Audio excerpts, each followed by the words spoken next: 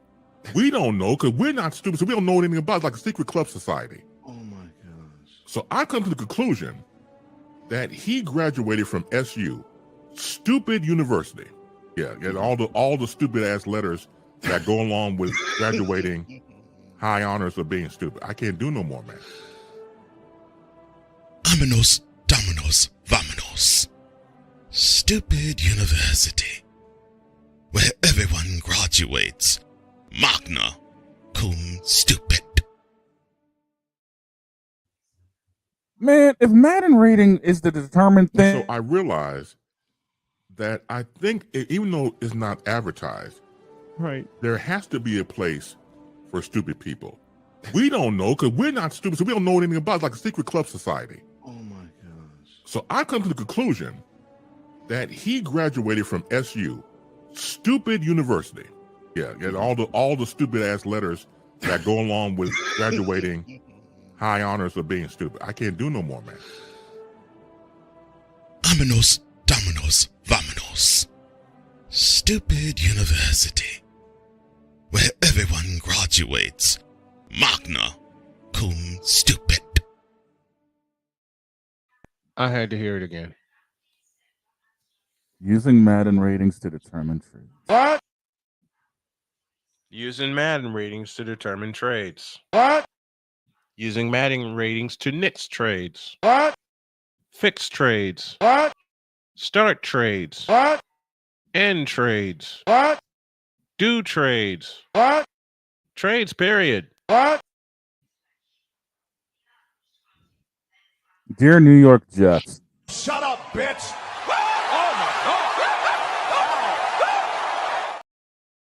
In case you didn't hear the big dog, he said, "Dear New York Jets." Shut up, bitch.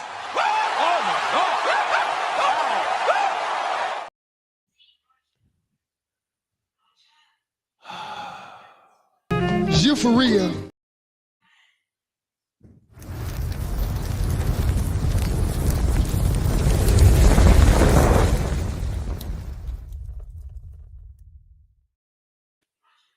Cook. You stupid half-wit idiot. You're going to use a Madden rating instead of your own eyes to nix a trade? Cocaine's a hell of a drug.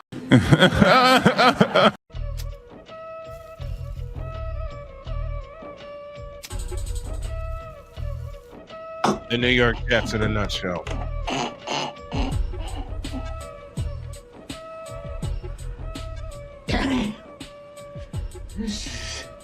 So good. You for real? Bitch, are you for real? Bitch, please. When it comes to Madden ratings, I don't remember asking you a thing. Which is why I don't play Madden in the first place. That's exactly why I don't play Madden in the first place. Well, one of the reasons why I don't play Madden in the first place. Using a Madden rating to nix a trade. Stop it. Get some help. using Madden to nix a trade that could have actually helped your team. English, do you speak it? Stop it. Get some help. I'm getting too old for this. I don't remember asking you a thing. Woo. Hell no. To the no, no, no. Hell to the no. Hell to the no. To the no, no, no. You can't make this up. This is why the Jets will perpetually take in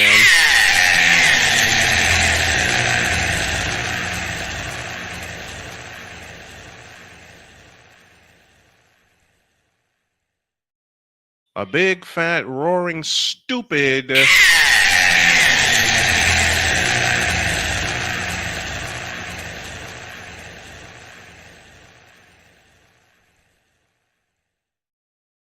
utterly craptacular.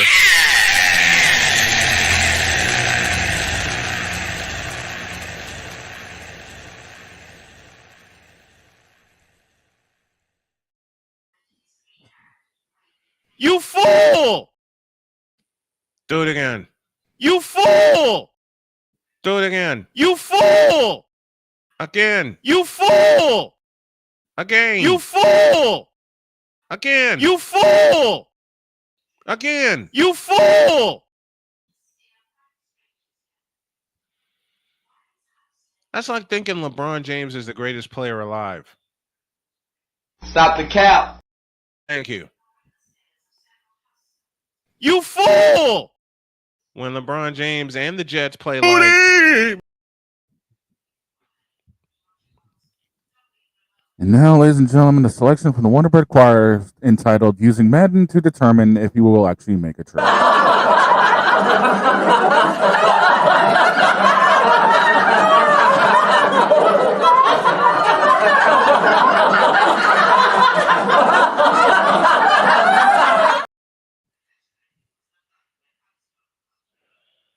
You fool! You idiot. You know who we're missing?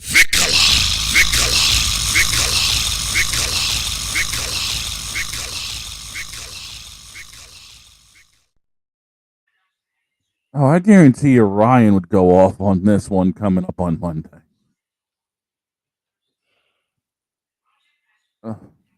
Give me this button here.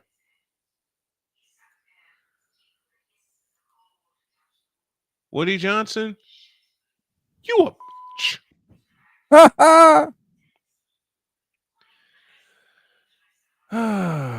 Now, let's talk real fantasy football, shall we? Here's our fantasy football expert, Larry Schechter, and he's with us. What's up, Larry? Hey guys. You getting your morning drink on too, huh? Oh, this is my first coffee of many. Sounds about right. I've always drank a lot of coffee, but I don't know. The last several months, I think I'm out of control. I think I need to join a program or something. Coffeeholics Anonymous. I'll be the president of that. Okay. Yeah, that's good because I'm probably going to have several relapses. I won't qualify as president. Last episode of the... You're going to find me in the ER with overdoses. You. Last episode of they're going to have IVs of water strapped to me, which is why I am equipped with some water here just in case. Okay, speaking of overdoses, there's fantasy football, and then there's many people I know that are going over the top crazy for fantasy football, as most leagues are coming down to their championship as we wind down the season. Okay, did you have any picks from last night's game that you wanted to use? No, well, first of all, I'm not playing season-long fantasy football for the first time in like 30 years. Oh, wow. Wow. I'm really not happy about that. But the thing is, I published a book that came out in May, and I have just been working so hard full-time promoting the book, because if I don't do it, nobody's going to do it. And in the summer, I just didn't. We'll do it. Right. But if it wasn't for me, you wouldn't even know about it. So True.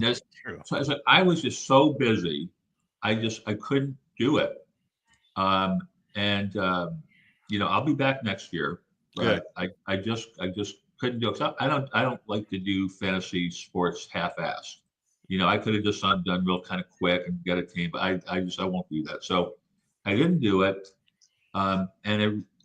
It's like playoff time. I should be having, I'm sure I would have a few teams in the playoffs, but I don't. Now, the thing is, though, is I've also never played daily fantasy sports before.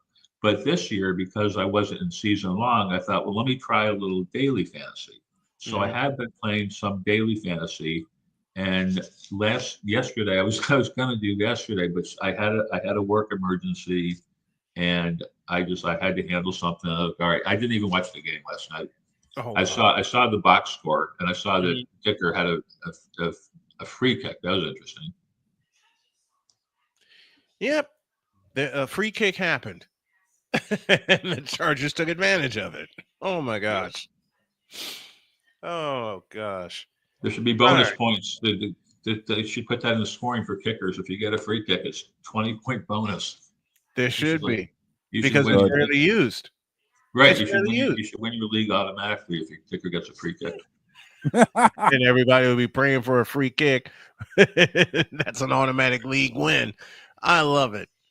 What other rules would you would you institute besides that one for a free kick? What other rules would you institute For fantasy? Yes. Yeah. I don't know. I'd have to think about that. But you know what I'm thinking of is, the book that I just wrote is about the history of fantasy sports. And so if you go back to when people started playing, I mean, these questions were like incredibly relevant when people started playing fantasy baseball, fantasy football. They kind of created rules and scoring systems because there weren't any. So people came up with different ideas that's kind of led to where we are today. And Emil Kadlec, who was has published some of the biggest fantasy football magazines. He also started with Lenny Papano, he started the World Championship of Fantasy Football. They created high stakes fantasy football. But his personal home league, the league that he first got in years and years ago, some guys got together, have their own, friends fantasy football league. They were touchdowns only. And there were other people years ago, I think, like touchdowns only for points. But every year they'd kind of get together and review the rules of the league, and he would start saying, like, guys, we should have points for yardage, or receptions. And every year these other guys were like, oh, we got a perfect league. We don't need to change anything. And but years later, everybody's doing points per reception or half a point per reception. And Emil would go to these guys every year. They had their meeting, and they're like, points per reception. What the hell is that? Right. We got the best league in existence. So he finally gave up trying to change anything. Wow. But lots of other leagues, they evolved. They start with touchdowns, and they had, rushing, points for yardage, and then points per reception, and here we are now. It's very few times I've played fantasy football. The first time I ever played was 1998, when I didn't even participate in the draft. I was the last pick, and somehow I lucked up and I got Steve Young and Peyton Manning. I don't know how I pulled that miracle off. And the one game where they played each other and San Francisco won in overtime, I tossed a coin and I went with Steve Young and wound up winning and wound up winning. People really need to get your book, man, to find out the history, how it came to be, how it's gotten to where it is today. It's a great book. Thanks. And the same thing I was talking about with football applies to baseball. There were Dan Okrent is the guy primarily credited with inventing fantasy baseball, which was originally called rotisserie baseball. But the thing is, lots of people before Okrent had their own versions of leagues, kind of primitive versions. The thing is, what Okrent created is like chess, whereas everybody else was playing checkers.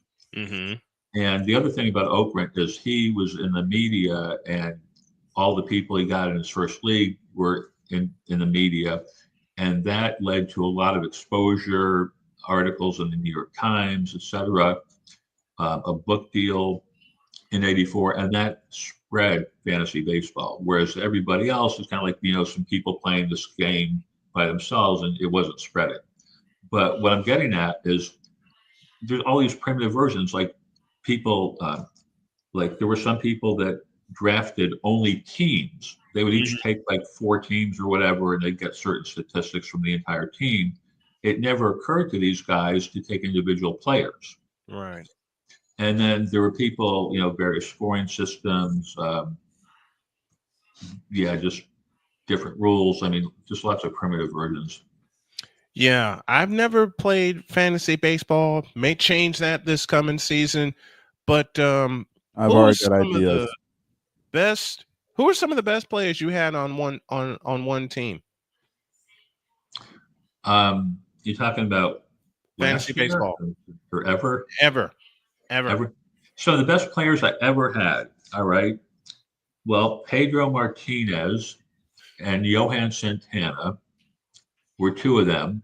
They were just, in their peak, they were just really so good.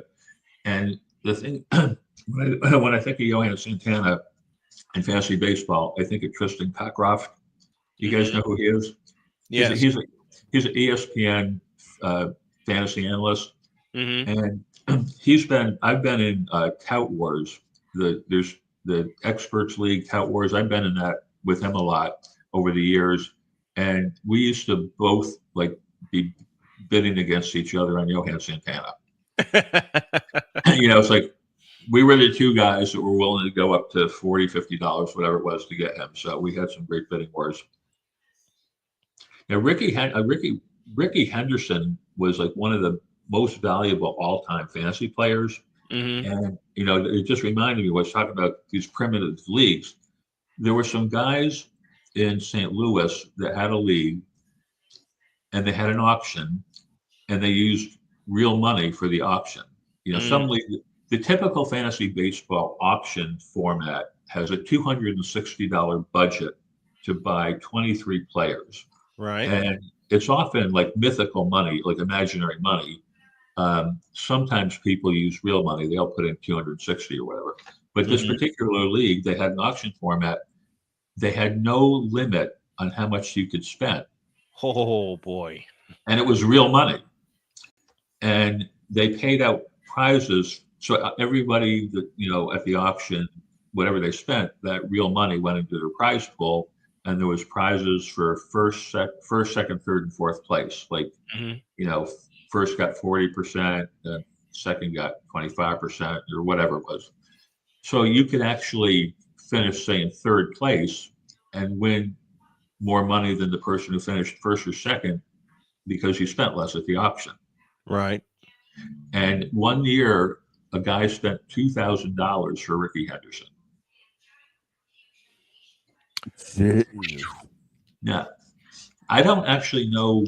I never heard the result of what happened that year, but I heard he spent $2,000 for Ricky Henderson. Now, just imagine if Ricky Henderson got injured in April for the rest of the season. Yeah, I want my money back. Exactly. You're not getting it. I mean, it's bad enough when you're playing normal fantasy if even no money involved. Your first pick gets injured in April for the year, but imagine spending $2,000 and then that happens. Ricky Henderson is my ultimate leadoff man. If I ever play fantasy baseball, I would love to have Ricky Henderson bat leadoff because he was one of the first.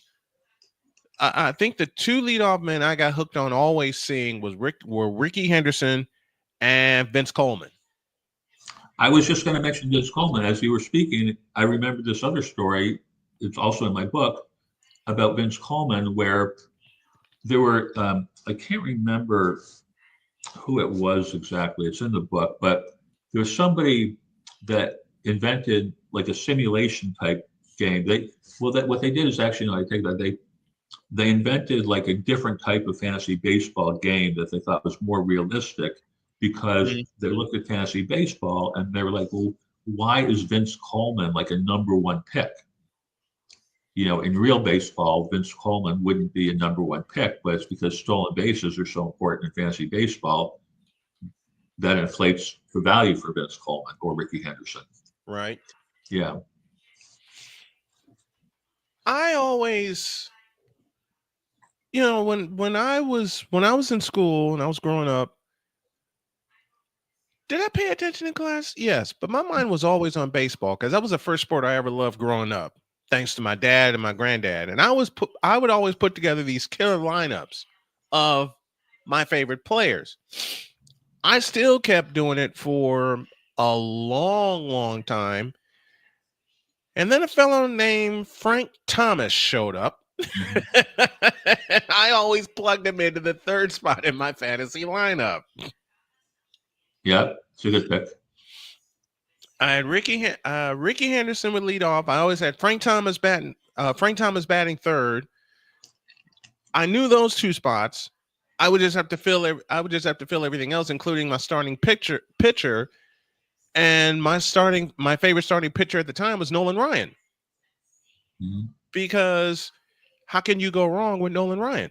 Right. Y'all are making me really want to check my MLB The Show lineup right now. You realize that? You know, and we're up against the break. But Larry coming on each week as always. The history of fantasy sports. If you go to Amazon, you can buy his book, the history of fantasy sports. He just published it back in May. I encourage everyone to not only get the book but read the stories within. Some of the stories that you hear on this program are just a microcosm of what he put in the book. It's a great book, and I encourage you all get it. Thank you, Larry. Thank you so much, man. Love your stories, and I hope you keep coming back. I will. Thanks, guys. Let's see. You know, it'd be Ricky Henderson would lead off. Vince Coleman, I think, would bat second for me, and then you just put Frank Thomas in at the third spot. You are seriously making me want to check my MLB The Show lineup right now. You know who I'd bat cleanup? Jim Tomey. I could see that. But the problem is, I don't know whether to put Jim Tomey at first or third. Because remember, the first position that Jim Tomey played when he came into the league was third base. I think nowadays he'd be better served at first. You know who I'd have as my DH? Julio Franco. I'm going to have my MLB The Show lineup when we get back. I'll tell you who I've got, including my pitching and bullpen. Oh, Lord. By the way, fantasy baseball, I'll have something cooked up. Trust me. I think we're all going to have something cooked up. Speaking of which, I got this cooked up for tonight on Snowman Sportsnet and Snowman Multimedia. We kick off our coverage of the college football playoff with Notre Dame and Indiana, each team at 11-1. The winner gets Georgia on New Year's Day. Back after this.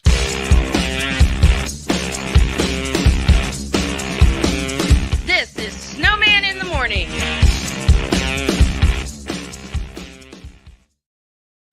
Are you ready to upgrade your coffee game? Prepare for an invasion of flavor with Invader Coffee. It's the caffeinated elixir that fuels champions, the blend that pushes boundaries. Whether you're battling deadlines or exploring uncharted territories, Invader Coffee has your back. Join the invasion at invadercoffee.com and taste the difference for yourself. Use the code SNOWMAN for 15% off your first order. Invader Coffee, veteran owned.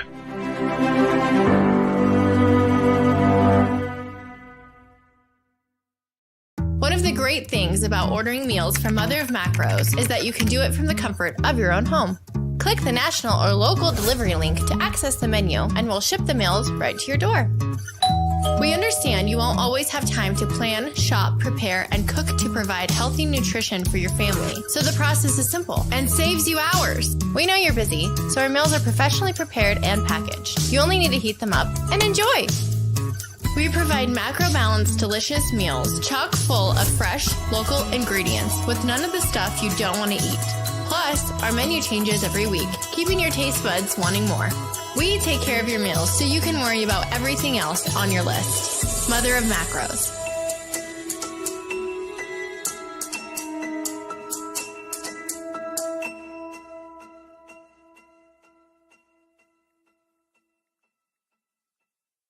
SeatGeek is the ticketing app for fans like the High Five Strangers guy.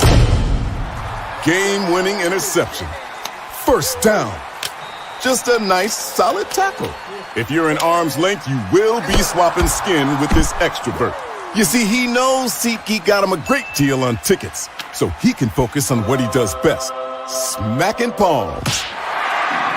SeatGeek handles the tickets to sports, concerts, and more, so fans can fan. Quinn. Moment of clarity. I haven't watched BT in years. KP. Drake needs to come back with another triple platinum album. E Digger. And then you have Ray J. Like, I can't stand that River Cricket. The Guru. Okay, the level of crack she's smoking, I don't want it.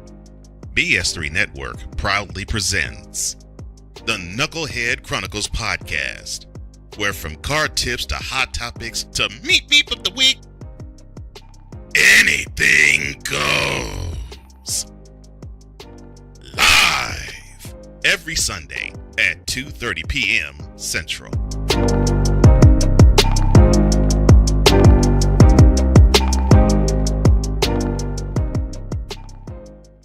During bad weather, driving can become downright dangerous. What's your emergency, please? Trust Battle Vision Storm, the revolutionary glare reduction glasses that turn your sight bright during bad weather at night or during the day.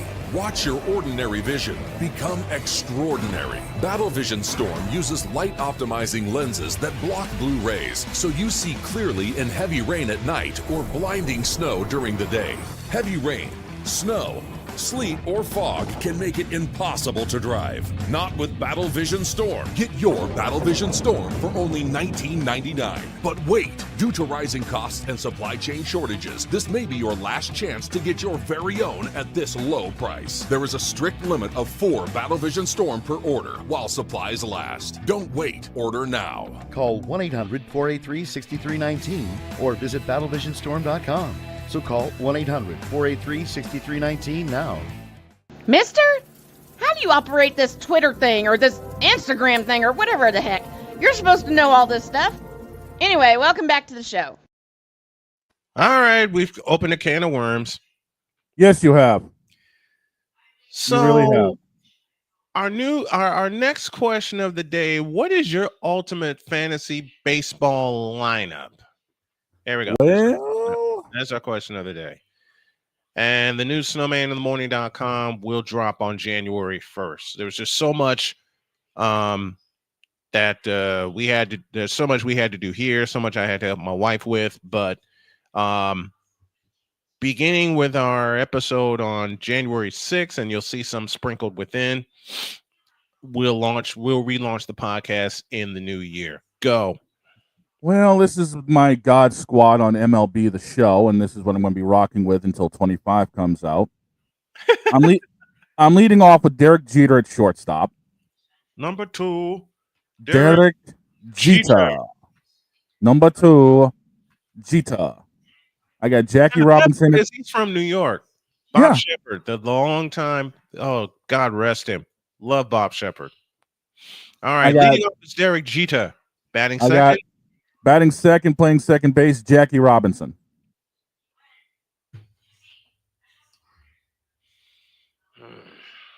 I can't complain. Batting third. Left field, the All-Star Series, Jared Duran. Okay. Batting fourth, King Slugger himself, Hank Aaron. Nice. Love Batting fifth, Mickey Mantle. Oh, you really dipped into the old school. I love it. Batting sixth, playing first, Bryce Harper. All right. I can see it. Batting seventh, DHing, Babe Ruth. Oh, that's just not fair. Oh, what's not fair? The Sultan of Schmack. What's not fair? Batting eighth, playing third, Mike Schmidt. That ain't fair. See, batting. I'm not close to done yet. You're gonna love this. And batting ninth, the captain of my team that I've been using for the last handful of months, All-Star Salvador Perez. Salvi. World Series MVP Salvador Perez. The bench is Freddie Freeman, his World Series MVP. Yep. Ricky Henderson off the bench for speed if I need it. I can see that. Frankie Lindor, the switch hitting availability. And Tyler O'Neill. Oh, you stupid. I love it. Oh, you ain't seen stupid yet. You want to know? You want to know my starting rotation? Hit me. Nolan Ryan. No hitter Blake Snell. Yeah. Pedro. Mm-hmm. Triple Crown Chris Sale. Oh man. And Randy Johnson. Get out of my head. You don't want to know my bullpen. It is even Who's more. your closer? Who's your closer? Mariano Rivera. Number 42. Mariano Rivera. Number 42. The two guys I have for setup are Aroldis Chapman and John Schmaltz. Okay. And to back all of that up, Gregory Soto. Okay. Raleigh Fingers. Lee Smith. Oh, Lee Arthur Smith. Tanner Scott. And Chris Martin. Nice. Okay. Now That's literally my God squad right now that I'm rocking. See, now I'm gonna have to dig. See, because now you making me go old school. Well, that's why I love MLB The Show is you can dig for either current players or past players. Mm-hmm. And these are just guys I'm comfortable with. Now I will admit I've never played the game. Never. Mm-hmm. But I think I could put a God squad together. Leading off would be Ricky Henderson.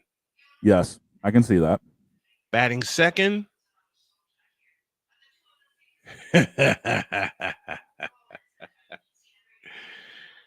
Oh, God. I can't believe I'm going to do this.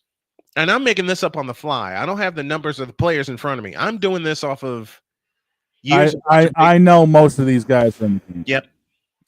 Years of watching baseball with Dad. Batting second, Omar Vizquel. I could see that. Omar Vizquel. Hitting third, Frank Thomas. Yep. Frank Thomas would bat third. In the 4 spot, Barry Bonds. Barry behind Frank. Oh, that would just be so wrong.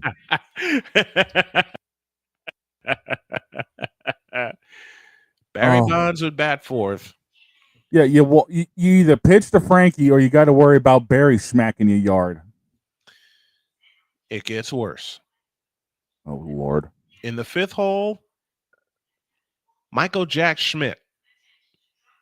Smitty. Mm-hmm. He's at third base.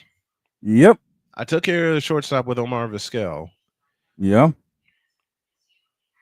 In the 6th spot in right field, Jermaine Dye.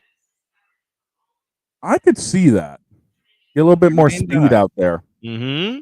You got 6'5" Jermaine Dye, Ricky Henderson, and Barry Bonds patrolling the outfield. Yeah. Third to first, Mike Schmidt, Omar Vizquel. Then you got second base, Ryan Sandberg. Who? Ryan Sandberg. I've used him on the show. I've used him. He's got a pretty sweet swing. Ryan Sandberg. And then at first base is a toss-up, but at first base, I'd put Jim Thome there. Okay, so you got Frankie DHing and Thomas and Thome at first. And they're interchangeable. Because remember, Frank Thomas's first position when he came into the league in 1989 was first base. Yep. Behind the plate is Carlton Fisk. I could see that. And my starting pitcher is Nolan Ryan. Now, my starting rotation goes Nolan Ryan, Steve Carlton, Randy Johnson. Yep, gotta have the lefty. John Garland. Ooh. Didn't expect that one. Nope. And Chris Sale. A couple of strong lefties to counteract Nolan being the righty that throws heat. Speaking of a righty that throws heat, Justin Verlander. Yes. Backup DH, Yordan Alvarez. Dude, there was the longest time I could rake with Jordan. Mm-hmm. He can turn on one in a heartbeat. Yep, my backup DH would be Jordan Alvarez. He also would be my backup left fielder because he can play the hell out of left field. All right, you got 3 more to fill in. In terms of my rotation? No, in terms of the bench. In terms of the bench. My backup, one of my backups would be Tadahito Iguchi. Ooh. That's a name we ain't heard of in a while. And another backup, Will Clark. Ooh. Ooh. And to complete my bench, Jose Altuve. Yes. Get him in. Get him in for the middle of the infield. Yep. Jose Altuve. Little man with a big swing. Speaking of Jordan Alvarez, anybody remember this? 0-1. And Alvarez belts it deep to right field. Distant goodbye. Unbelievable. The Astros a walk-off win. Jordan Alvarez a walk-off 3-run homer. And the Astros stun the Mariners in Game 1 of the division series. Incredible. The House of Horrors for the Seattle Mariners continues as they mob Alvarez by home plate. The great Robert Ford providing us the call, video courtesy of TBS. Brian Anderson was on the television call for that. Air your Don. Thank you, Todd Callis. Todd Callis, the son of the late, great Harry Callis. To this day, that ball ain't come down yet. It ain't coming down. Nah, that thing's orbiting right now, man. I'm telling you. That ain't coming down. Now watch. While we're talking baseball, Kyle Tucker, yes, has been traded to the Cubs, but I still bet you Houston wins the West. Wouldn't surprise me. And, speaking of moves, obviously the Red Sox need to make more to make up for the fact we've lost some good stuff. Mm-hmm. The Yankees adding Cody Bellinger. Oh, that bum? He played with the Cubs for 2 years. Yeah, he had a couple of down years with Chicago, but if he gets it right, he's evil. His stock is done. Sorry. If he gets it right, he's evil. Yeah, and you know what? And to think about it, I think the Yankees can get it right. They're coming off a World Series appearance. I think they can get it right. And Cody's going to get it right. Cody's going to be able to take advantage of the short porch over and right as well. And the DH rule. Yes. And the DH rule. Speaking of DH, Jordan. Alvarado's 2-1. And Jordan. Alvarez belts it deep to center. It sends back Fearley. Still going back at the wall. See you later. See you later. A 3-run home run for Jordan Alvarez. And the Astros go up 3-1. What a shot. I'm playing this because I love Jordan and Robert Ford. Bombs away for Jordan once again. And it's madness in our house again. That is insanity to dead center. Stupid. That is stupid fire. Dude, 450, a $113 off the stick. Alvarez belts it deep to center. It sends back Fearley. Still going back at the wall. See you later. See you later. A 3-run home run for Jordan Alvarez. And the Astros go up 3-1. What a shot. I love it. Now, if I was looking at that correctly, and, bombs away for Jordan once again. Curses the MLB for teaching us this. And it's madness in our house again. That thing had a launch angle of, I swear, 38 to 40 degrees. 450-foot home run to straightaway center and to think field. that Jordan put 113 mile an hour swing on that. And it looked like he didn't even try that hard. Look again. No. Alvarado's 2-1. Clunk. And Alvarez belts it deep to center. It sends back Fearley. Still going back at the wall. See you later. See you later. A 3-run home run for Jordan Alvarez. And the Astros go 3-1. Fox has the video. Shot. KBME and Robert Ford and company have the radio. Bombs away for Jordan once again. And it's madness in our house again. I mean, I hate advanced stats, but 113 miles per hour off the bat to straightaway center field. He hit that And he over didn't the swing batter's that eye. hard. He really didn't. He really didn't swing that. He That's really the didn't swing crazy that hard. thing. That's great. That's That's the crazy nuclear. part. That's That's nuclear crazy power, dude. There it is again. Alvarado's 2-1. And Alvarez belts it deep to center. It sends back Fearley. Still going back at the wall. See you later. See you later. A 3-run home run for Jordan Alvarez. And the Astros go up 3-1. What a shot.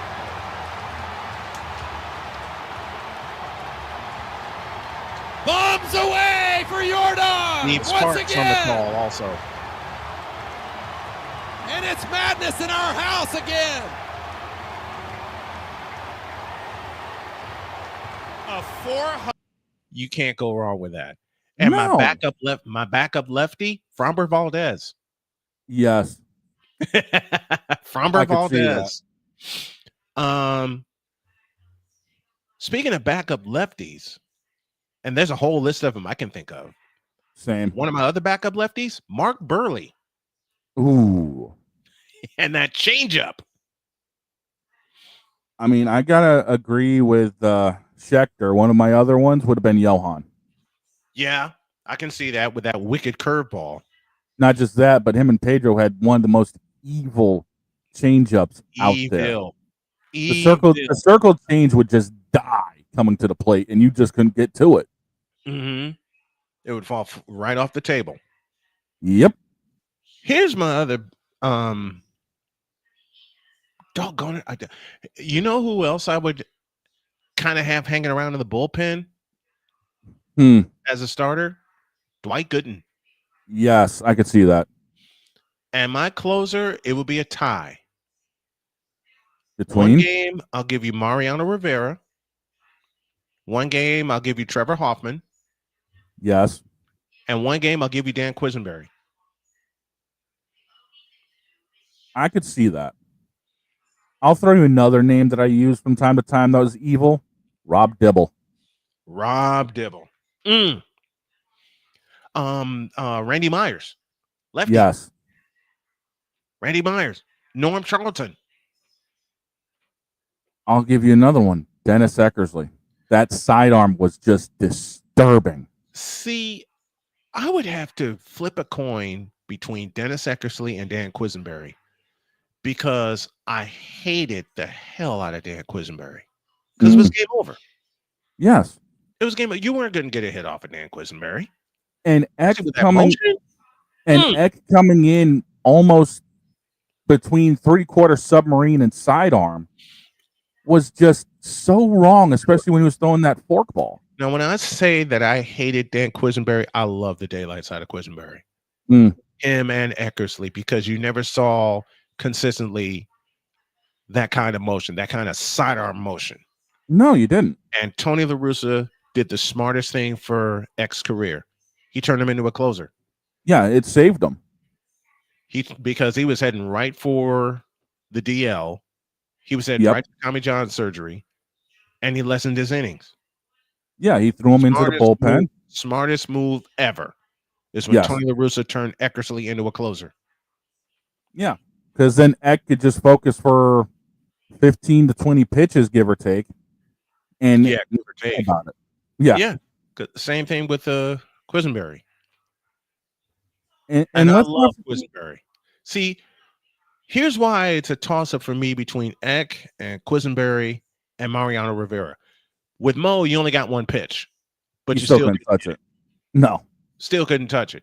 I mean, if I'm going up there with the bases loaded, I may as well just turn my hat backwards. Yeah, because I'm not touching it. With Quisenberry, you don't know where that ball's coming from. No, you don't. And Eckersley with that backdoor slider, and it was mean. Yes. Oh, it was mean. Yes. It was mean. Dear God, it was mean. He could get you fishing on it a good chunk of the time, but he could also dot that thing. Yeah. Yeah. And if he dots it, you may as well grab some bench. Yeah, exactly. Go get some pines. Go get some pine because you ain't touching it. Oh. Here's a lefty closer I'd love to use. Mm. John Franco. Oh, God. Remember him? To this day, remember him. I faced a virtual version of him like 3 days ago. I couldn't touch that bitch. You can't go wrong with John Franco. No. That's oh God, the sinker he had that he was throwing was just so wrong. Mm-hmm. And then the guy was backing it up with 100 on the tank. I was like, "Are you kidding me?" Easy. I'm like, forget it. Good God. Backup starter, Randy Johnson. Yes. And you know what's bad? Randy Johnson threw over the top. Yes. For the first 4 years of his career. And then they tweaked his delivery. And then it was done. It was that over. That sidearm delivery. From a 6'10" pitcher. It was over. Mm-hmm. Game over. Backup DH for me, Edgar Martinez. Oh, Edgar's swing is so sweet, dude. Edgar Martinez. And I'm surprised I didn't think of this guy that I'd have on my bench. Ken Griffey Jr. Oh, you got to have the kid. Must have the kid. Ken Griffey Jr. It would be so much of a toss-up between starting Ricky Henderson in center field and Ken Griffey Jr. in center field. I think it would depend on who you're facing that day. True. And honestly, if need be, move Ricky over to left and have Griffey in center and just, keep someone else for availability. And you have Bonds at DH. Yes. That way you don't lose the stick. Exactly. You don't lose the stick in the lineup. You have Bonds as your DH. And then you just platoon first base. Mm-hmm. You just platoon first base. Man, we spent so much time on baseball. Let's take a break. When we come back, football's the name of the game. Hour 3 with it. Right after this.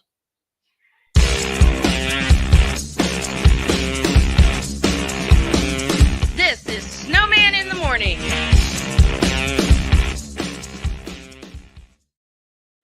Are you ready to upgrade your coffee game? Prepare for an invasion of flavor with Invader Coffee. It's the caffeinated elixir that fuels champions, the blend that pushes boundaries. Whether you're battling deadlines or exploring uncharted territories, Invader Coffee has your back. Join the invasion at invadercoffee.com and taste the difference for yourself. Use the code SNOWMAN for 15% off your first order. Invader Coffee, veteran owned.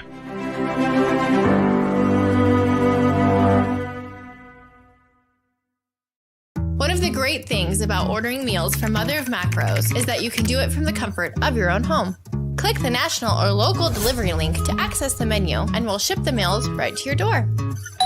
We understand you won't always have time to plan, shop, prepare, and cook to provide healthy nutrition for your family, so the process is simple and saves you hours. We know you're busy, so our meals are professionally prepared and packaged. You only need to heat them up and enjoy. We provide macro-balanced, delicious meals chock full of fresh, local ingredients with none of the stuff you don't want to eat. Plus, our menu changes every week, keeping your taste buds wanting more. We take care of your meals so you can worry about everything else on your list. Mother of Macros.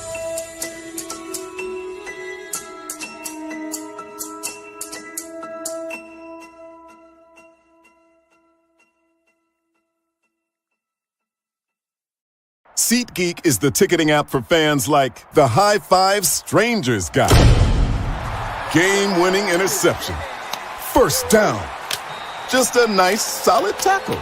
If you're in arm's length, you will be swapping skin with this extrovert. You see, he knows SeatGeek got him a great deal on tickets, so he can focus on what he does best, smacking palms. SeatGeek handles the tickets to sports, concerts, and more, so fans can fan. Quinn. Moment of clarity. I haven't watched BET in years. KP. Drake needs to come back with another triple platinum album. E Digger. And then you have Ray J. Like, I can't stand that River Cricket. The Guru. Okay, the level of crack she's smoking, I don't want it. BS3 Network proudly presents the Knucklehead Chronicles podcast, where from card tips to hot topics to meep of the week, anything goes. Live every Sunday at 2:30 p.m. Central.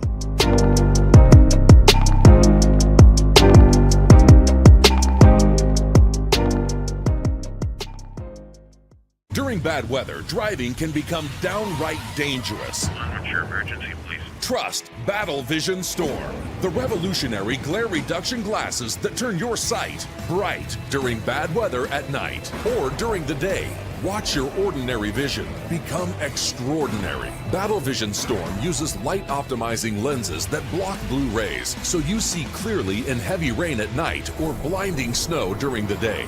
Heavy rain, snow, sleet, or fog can make it impossible to drive. Not with Battle Vision Storm. Get your Battle Vision Storm for only $19.99. But wait, due to rising costs and supply chain shortages, this may be your last chance to get your very own at this low price. There is a strict limit of 4 Battle Vision Storm per order while supplies last. Don't wait, order now. Call 1-800-483-6319 or visit battlevisionstorm.com.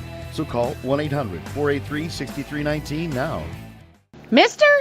How do you operate this Twitter thing or this Instagram thing or whatever the heck? You're supposed to know all this stuff. Anyway, welcome back to the show. Fantasy baseball can take you over, can it? I cannot wait to see what we do next season. Me neither. I'll get something set up.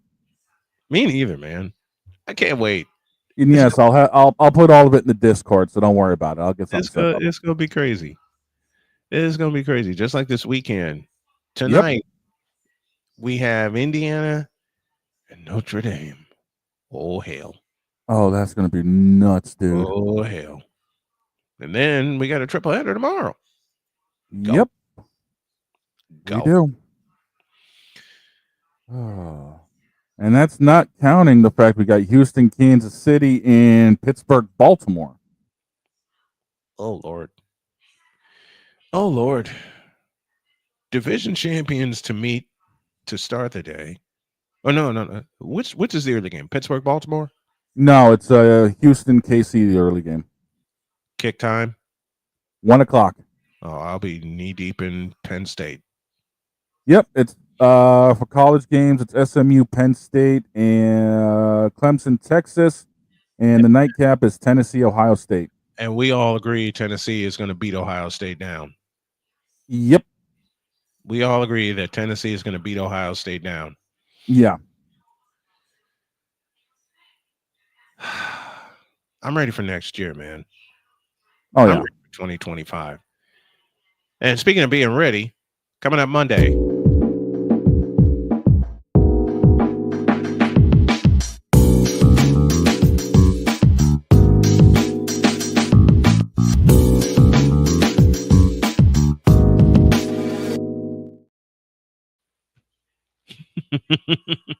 Oh, he's gonna have fun. Yeah, he is. Especially with this Judy Madden BS. Oh God. Oh Lord. How much time do we spend on that today?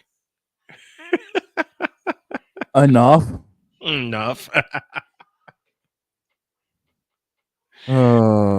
Still though. Stop it.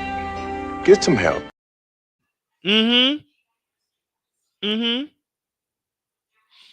Need to get some help for that. Yeah. There needs to be a lot of help. Unfortunately, there's not enough help when it comes to the Jets. If Madden was a thing to determine things, Aaron Rodgers would not be starting. Shut up, Brian.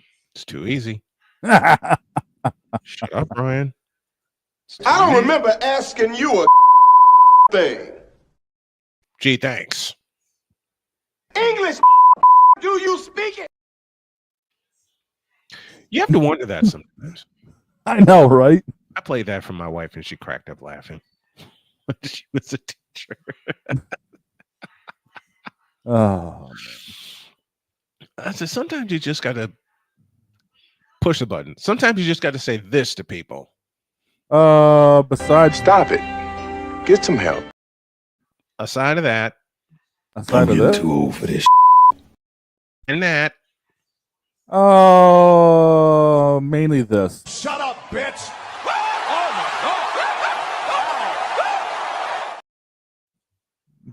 Samuel, you gotta say this too. Oh, English, do you speak it? Yes, that.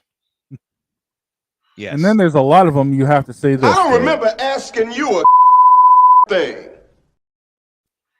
Sometimes my wife jokingly says that to me, admittedly. She says that to me. And I deserve it. I deserve it. Who am I kidding? I deserve it. Yeah. Been there, done that, and then at the end of the day, You fool! Mm-hmm. Mm-hmm. That fits. That fits. All right. Let's do some previews really quick before we make our picks for the day. Yep. Why is Clemson? Deets brought up a great question. Clemson won their conference. Yeah. They should get a home game in the playoff. Why don't they? Because the NCAA decided to screw them and say, no, you're taking on Texas. But it should be in Death Valley. It should be, yes, but they were also no. Arizona was the lowest ranked, and they got a home game.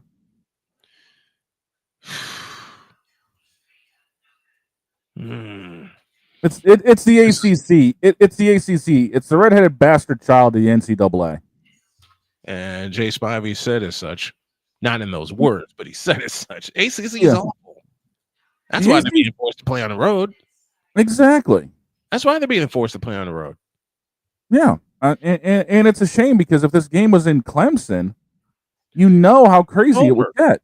Yeah, it would be nuts. Clemson flying down the hill. Yes. Wow, that would be crazy. It would be, but it'd be crazy tonight in front of Touchdown Jesus. And again, the fact that Notre Dame has to have a play-in game. Well, they have no conference affiliation. That's why. That's one reason. The other reason is they didn't run the table. No. They run the table, and that was something I brought up, and I said this earlier in the show. The ultimate wild card would be Notre Dame. Yeah. It would be. And right now, it currently sits as the ultimate wild card. Because let's be real. Notre Dame and Indiana is going to end in a shootout, and Notre Dame will probably end up running this one away. Mm-hmm. Which means then they have to face Georgia. Good luck. Yeah, good luck indeed. But if Touchdown Jesus says, I'm traveling with you, and they manage to pull one out against Georgia. Good luck with that. Oh, stranger things have happened. I know. We watched it. We have. We've watched. Wouldn't it be England crazy? beat Cincinnati to open the season. Yes. There, how's that? Wouldn't it be something if Notre Dame makes it to the championship game? You want to talk about upsetting an apple cart. You know. Then what do you do, NCAA? If that happens, that Notre Dame makes it all the way to Atlanta. If Notre Dame wins 3 times and they make it all the way to Atlanta and play for their first championship since 2013, every constituent of the NCAA would be shaking.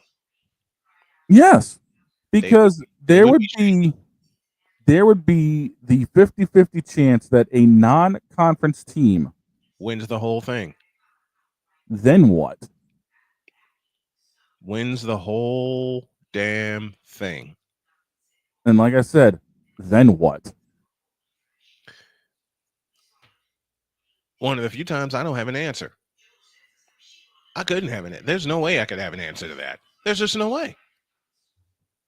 It's that crazy. There's just no way I could have an answer to that. Nope. It is legitimately that crazy. It is. It's that nuts. Because we all know the other side of the bracket, Oregon's going to run through everybody. Man, no one stands a chance against Oregon. I'm sorry. No one stands a chance against Oregon. No one. And to think if Notre Dame wins 3 and ends up in Atlanta facing them. Ugh.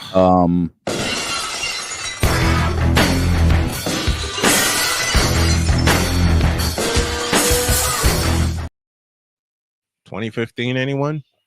Facts. When no one expected Ohio State to get to the championship game and then they rolled Alabama? Yeah. They rolled Alabama.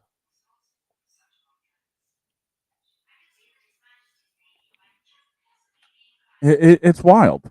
This is just one of those. What in the all types of blue hell? Yeah.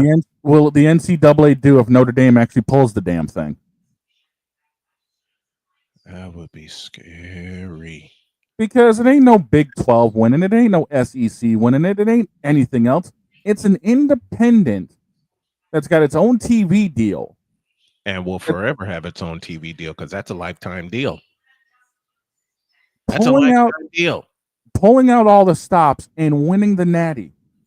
Huh?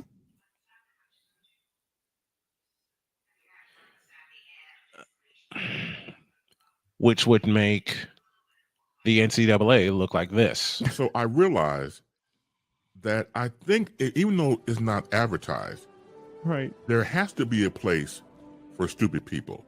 We don't know because we're not stupid, so we don't know anything about it. It's like a secret club society. Oh my gosh. So I come to the conclusion that he graduated from SU, stupid university. Yeah, get all the stupid ass letters that go along with graduating. High honors of being stupid. I can't do no more, man. Vámonos, dominos, vámonos.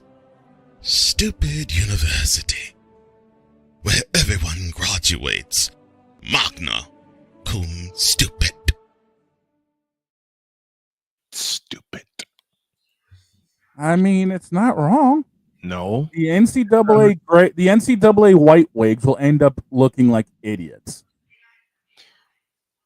Which is why everyone's praying for Indiana to beat them. Yep. Not only for Indiana to beat them, but for Notre Dame to not get to Atlanta. Yeah. I mean, yes, they would have to smoke out Indiana for one. That's liable to happen. Mm-hmm. But then they'd have to take on Georgia. In the Superdome. Yep. And then they would have to take on whoever comes out of the Arizona State game. Cam Scatterbo. Oh, boy. Yeah. This is rugged. Mm-hmm.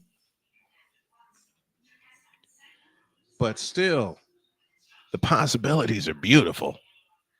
Oh, yeah.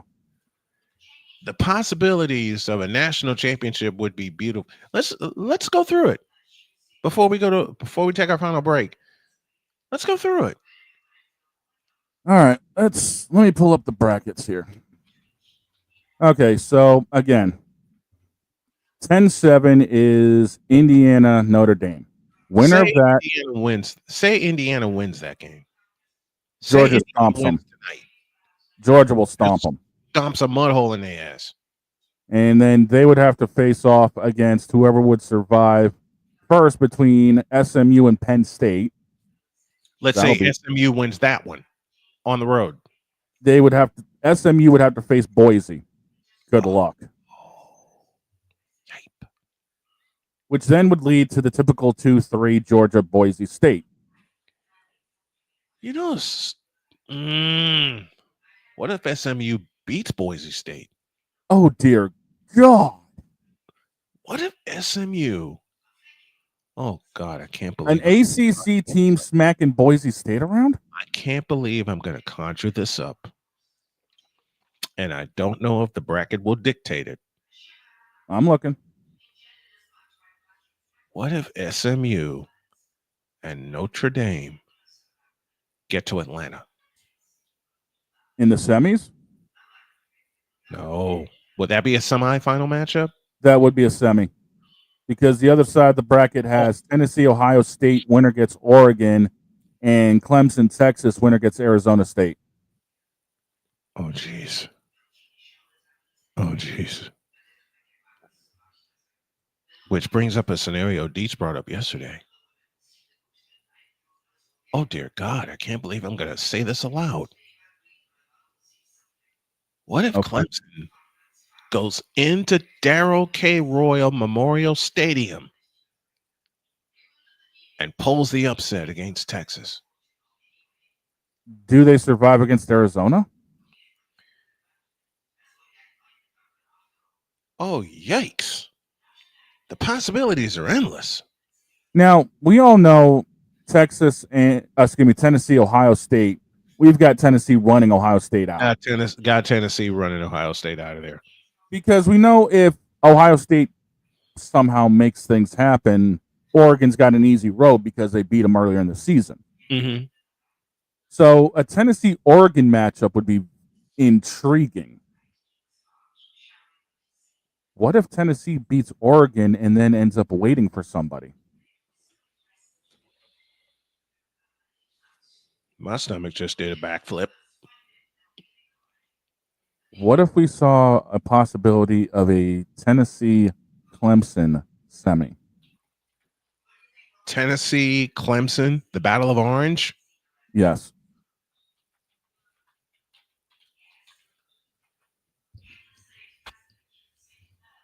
Oh. Or even Tennessee, Texas. Oh. And that's at a neutral site. Yep. That's a neutral site game. Yep. Everything in the quarters and semis all the way through are neutral site. Are neutral site games. So if Tennessee wins, where would they head? Tennessee would get Oregon. And where is that being played? Where would that be played? Let's take a look. That would be the Rose Bowl. Good luck. That's familiar territory for Oregon. Yep. That's familiar territory. The way it would shake out in the quarters would be Boise State would get either Penn or SMU in the Fiesta. Boise State in Arizona. Boise State, yeah, in the Fiesta. Yeah. That's their backyard. Arizona State would get either Texas or Clemson in the Peach. As we just said, Oregon would get either Ohio or Tennessee in the Rose, and Georgia would get either Notre Dame or Indiana in the Sugar. And that's Georgia's backyard. Yep. That's practically Georgia's backyard, the Sugar Bowl. The semis are the Orange Bowl and the Cotton Bowl.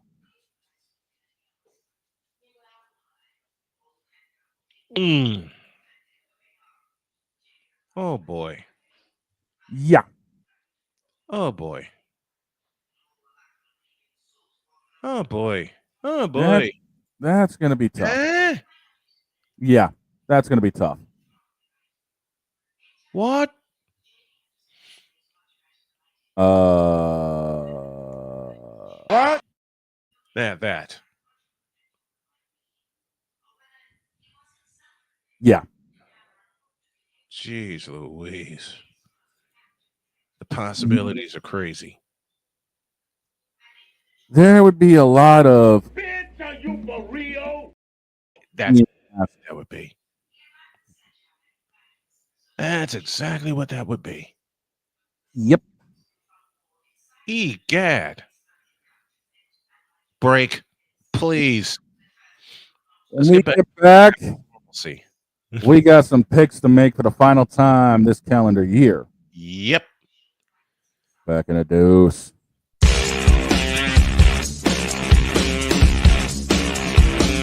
This is Snowman in the Morning.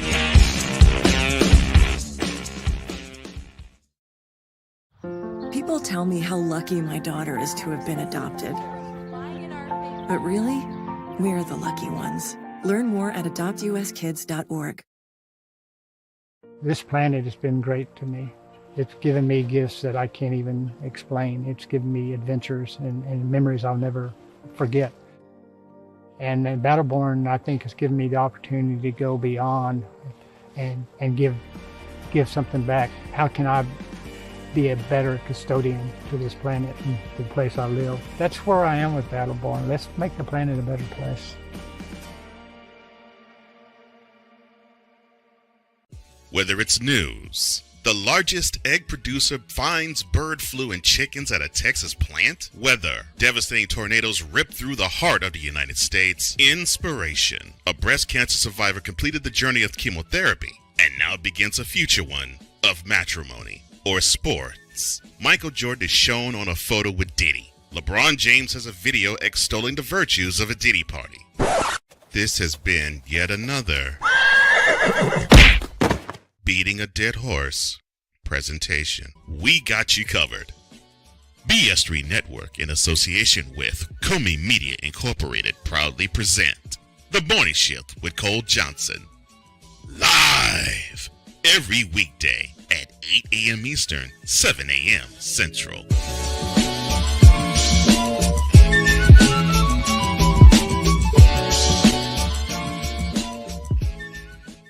Here's an important message from the Diabetes Solution Center. Do you like pricking your fingers to test your blood sugar levels? No one does, but it's important to maintain your health. And now, by wearing a small remote device called a continuous glucose monitor, or CGM, you don't need to prick your fingers anymore. It's easy to use and helps you make more accurate diabetes treatment decisions. If you are testing your blood sugar 3 or more times daily, injecting insulin, or using an insulin pump, call the Diabetes Solution Center right now. And if you have Medicare or most major insurance coverage, you may be able to get a new CGM at little to no out-of-pocket cost. Shipping is free, and we'll even bill your insurance company for you. If you are testing your blood sugar 3 or more times daily, injecting insulin, or using an insulin pump, call the Diabetes Solution Center right now to learn how to end the painful finger sticks and get your own continuous glucose monitor, or CGM, at little to no out-of-pocket cost.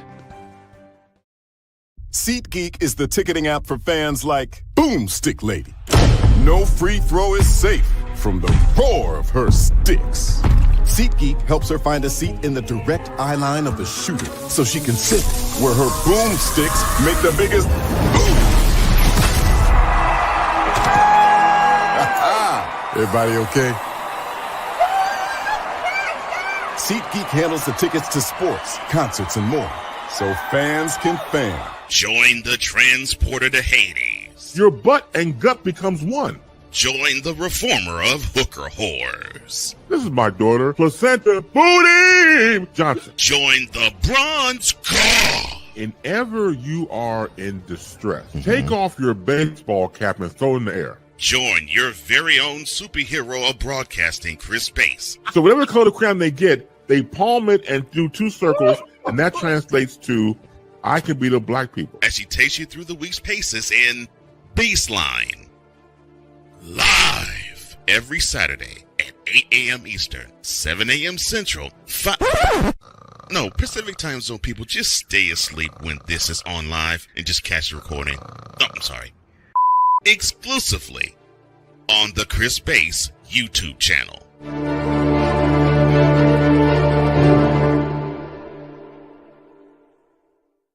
Mister? How do you operate this Twitter thing or this Instagram thing or whatever the heck? You're supposed to know all this stuff. Anyway, welcome back to the show. All right. For the final time in this calendar year, there's something we need to do. Oh. And I think you know, and y'all know what it is. Oh, you mean this? For the final time, it's a fabulous, fantastic football Friday NFL pick.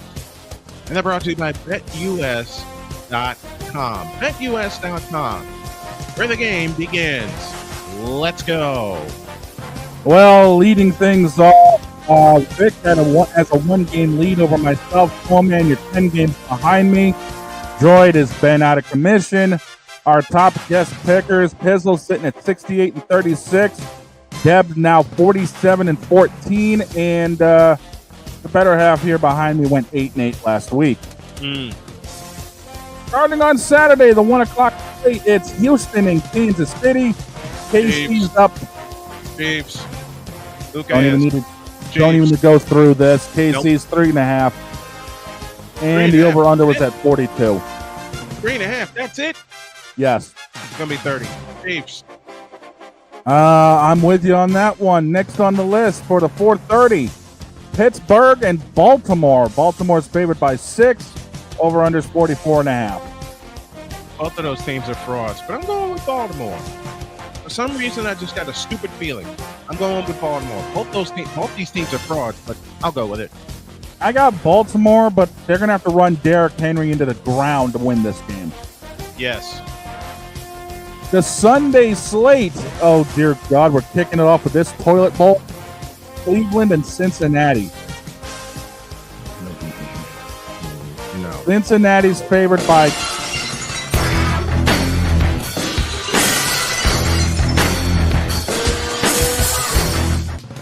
The next time someone suggests this game to you, just say no. I was going to say Cincinnati's favored by 9.5, and the over-under's at 47. Who cares? Next. I'll pick Cincinnati because it's Cleveland. I'm not picking either of these teams because of Cleveland. Next. Detroit going into Chicago. Detroit sitting at 6.5. Lions. Chicago over-under's at 48. And yeah, I got Detroit with this one. Ain't no way the Bears do something decent, like win a football game. Exactly. Next on the list, it's Arizona on the road to Carolina. Do we even need to go through this?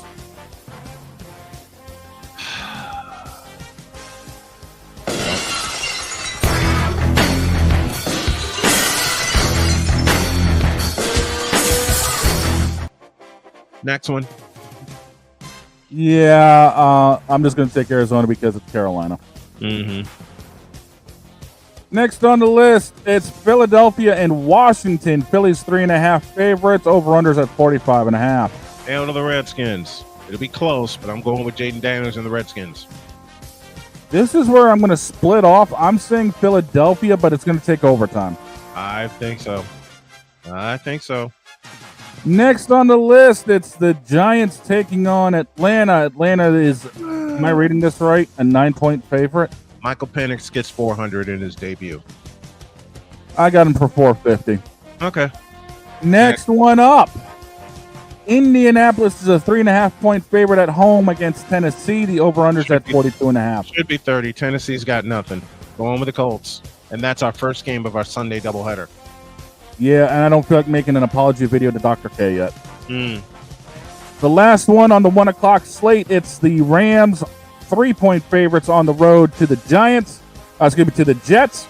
Over-unders at 46.5. You ain't got to even ask. This game is over at halftime. Rams. Yeah, I got the Rams with this one as well. Late slate, Minnesota 3-point favorites going into Seattle. Over-under at 42. Skull Vikings. They win by 10. Yeah, I'm with you on that one. Taking a look real quick because Victor, I think, is going to want to protect his lead. He's got the Colts as well. And he's got the Rams. He's got Minnesota. Vic, did you catch any of the other games? I don't think he cares. No, I mean, he's got a 1-game lead. Next on the list is, I'm sure he's looking through trying to remember, and this one, yeah, I don't think we really need to go too far. New England and Buffalo. Bills. I'm a homer, but I'm not an idiot. Josh Allen gets 5 Bills.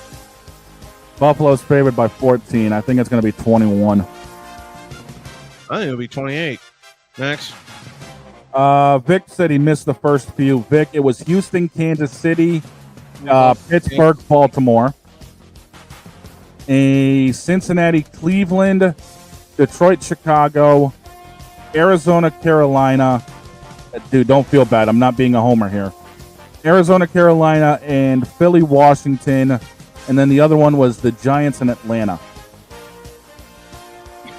So as Vic catches up,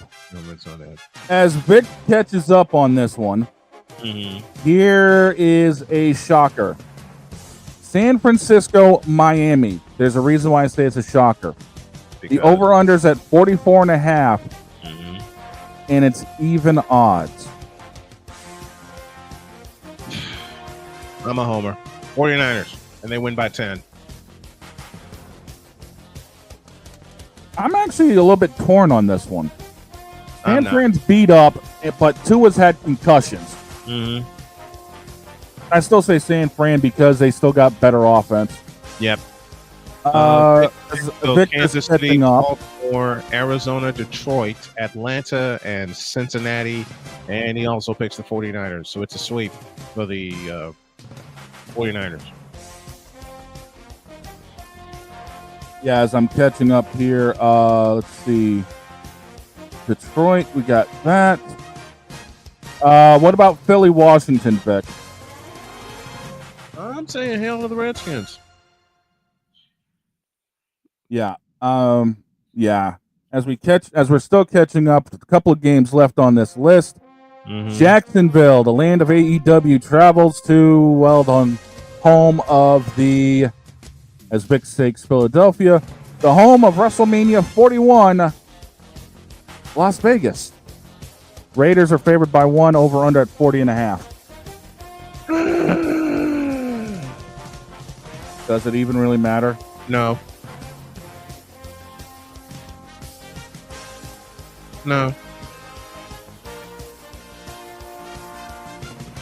Break the glass. Oh, yeah, it's one of those games.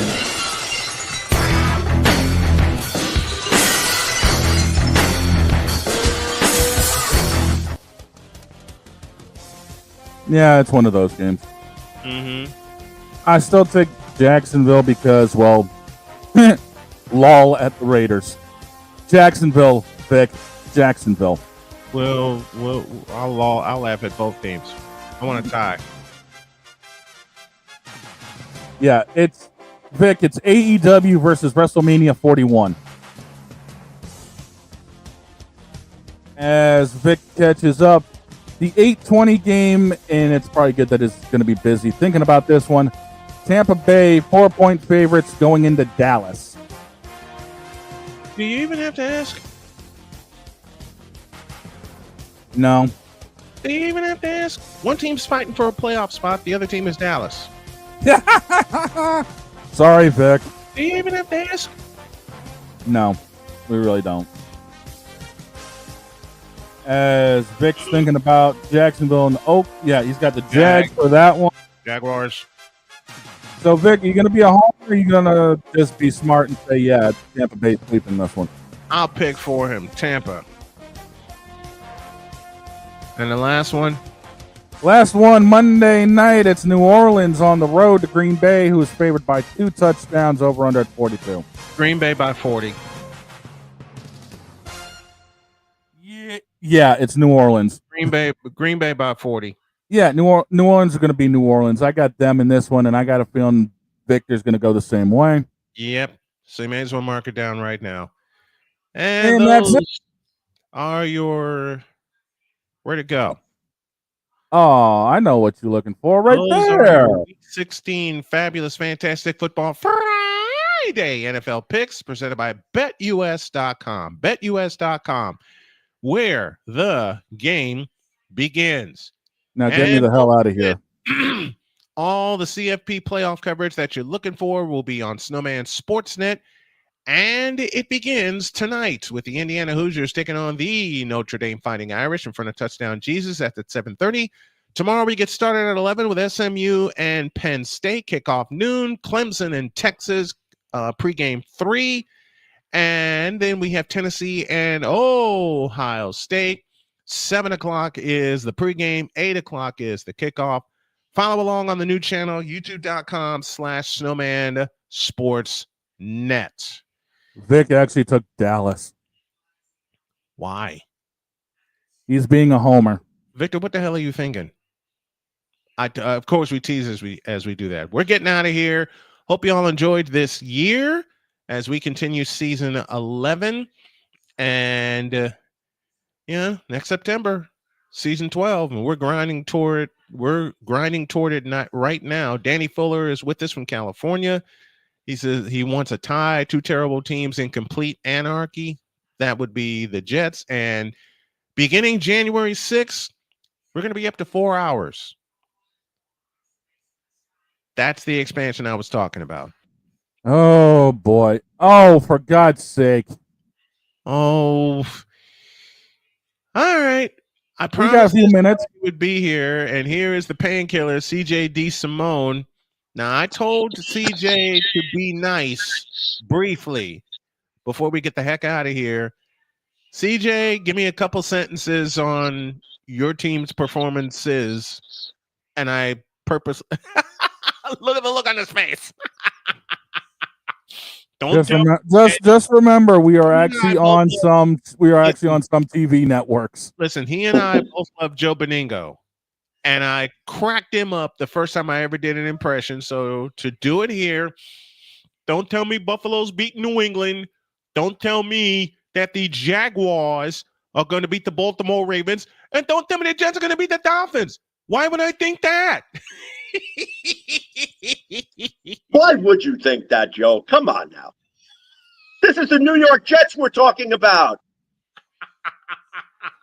A team that couldn't get out of its own way if they tried. You need a seeing eye dog just to reach the end zone.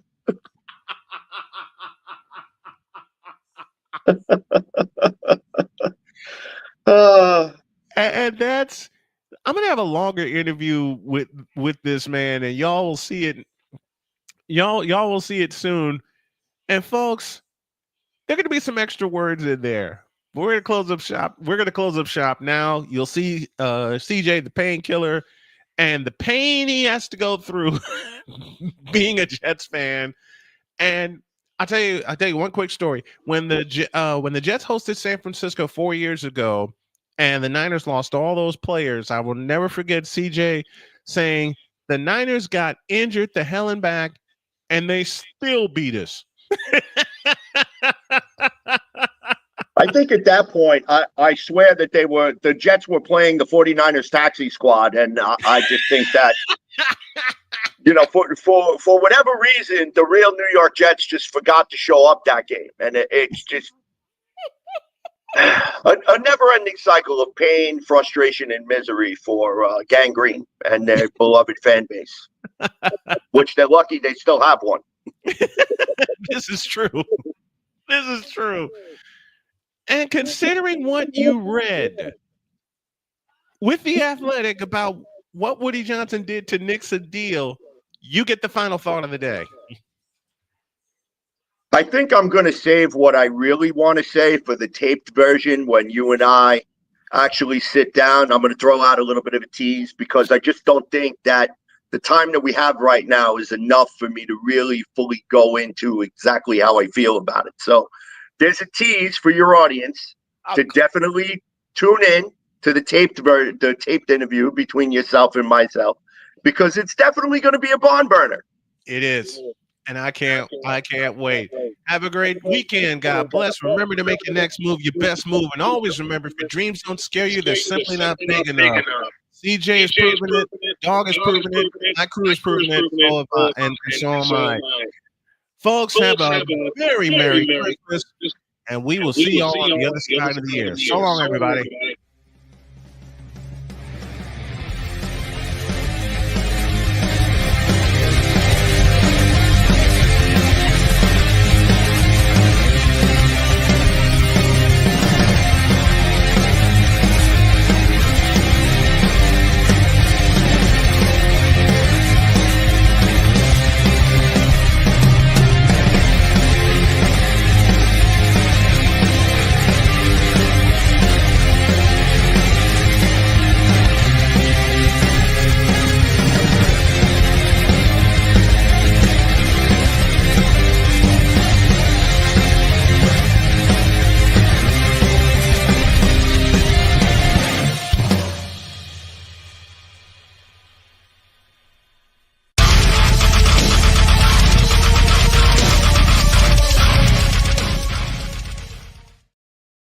Hey, this one's for the painkiller.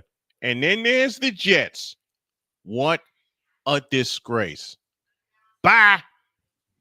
Joel Embiid, you